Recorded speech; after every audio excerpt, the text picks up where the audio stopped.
show you a few things here. I use this clock, and I've been using it for about 30 years in teaching, because it explains simple things that are simple to Gary McCord and myself and people that play a lot. But if you don't play a lot, sometimes simple terms aren't so easy. The red line, I know you know, is called the target line. It's the most important line for the golfer. But there isn't a red line on the golf course. You have to visualize that. So most players on the PGA Tour, not all of them, but most of them use an intermediate target, something kind of close to them along the line over that 12 to hit a golf shot. And it's a lot easier to aim at something that, so that's just a little off center. I'd maybe aim at the left part of that ball, and then I'd come in and set up. And I learned a setup that I teach everybody from Ken Venturi. And Venturi learned from Hogan and Byron Nelson, but he said you get into setup in 3 moves. So I like things that are like really super simple for me.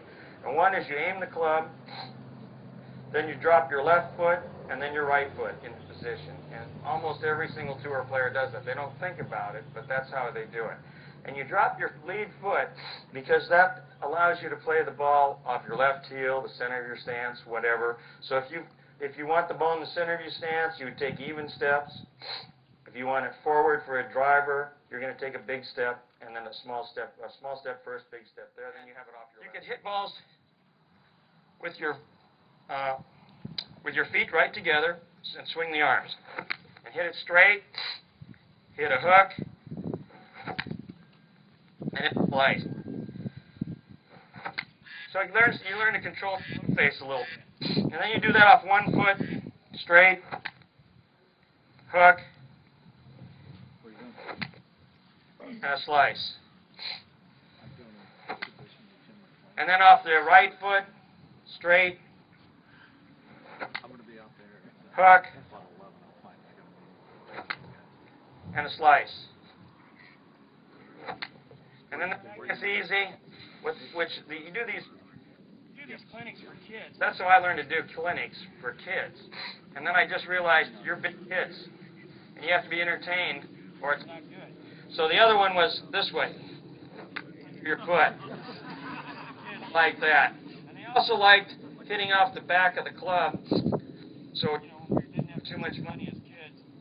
We would hit with the back of the club this way and hit balls that way. All right. So here is another drill that we have people in the school do to stop you from thinking too much. And it's just a continuous swing drill where you hit one ball after another. I'm just hitting a 6-iron here. And the idea is you just keep moving your feet. You go through it, and it's not how far you hit it. It's just an easy swing.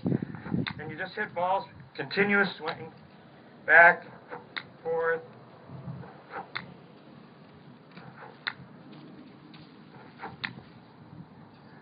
Normally there's a burst of applause, but that's okay. You did it really well. It was brilliant. My roommate, Bruce Litsky, played with a bad grip. Weak left hand and a strong right hand. Like that. How do you do that? So I'm not going to change this. This feels terrible, by the way. Feels bad to me. But Litsky played with that grip. So how do you do that? Talent. Guys can do stuff. The one that's hard for me to hit a ball with, I got 2 that are hard for me to hit a ball with. Paul Azinger's grip, or Freddie Couples, 4 knuckles. But Zinger also added on there, I won't even go to Ed Fiore, but whose name was the grip on the tour, because he had his grip worse. But Zinger played with his grip here, hands behind the ball, and got to number 2 in the world. This is one of my hardest shots to try. So if I hit one like that, people say, oh, it wasn't too great. So then I have somebody in the audience come out and hit one. So would somebody come and hit one? Cross-handed? Is there a pretty good player? Come on out, somebody. It's impossible. Don't. Don't do it. The longest guy that ever walked the planet Earth is a friend of mine named Jamie Sedlowski. And Jamie Sedlowski is a hockey player. He lost this year to the guy that won it. He won it the first 2 years. He lost. His drive was .453, and he lost. Jamie can hit it cross-handed just as far as he can regular grip. And it's the damnedest thing. Tour guys go nuts, because that is the hardest. The other stuff where he flies at 400 something, they go, okay, fine. He starts hitting balls cross-handed. He hits a 7-iron, 230 cross-handed, and he just takes it and he doesn't practice it, just cross-handed goes boom. And it's impossible. Yeah. It literally is impossible. Very hard. Very hard to do. Your knees is something we do with the kids a lot because it's just fun stuff to do. And again, it's kind of a misguided youth, probably the things we did, messed around, do things for money. When you go down to hit it off your knees, people are thinking it's going to be pretty amazing if you hit the ball. Are you going to hit it good? What's going to happen? Well, one of the things you see is the angle on my shaft now is really shallow. My swing goes way around. There's no straight lines in a good golf swing. It's a very rounded out swing. So I'll just hit a shot out there for you.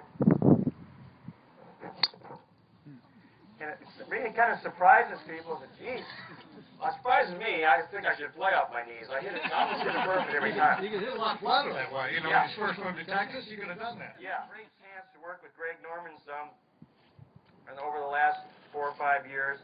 And he's probably considered the greatest driver that's ever played, or certainly in the top 3. Just like Nicklaus, he holds the club above the ground. He never puts it on the ground. So he waggles it up here. One thing I didn't talk to you about is a waggle. And if you come tonight, I'll talk to you a little bit more about what Hogan did, about how he waggled the club.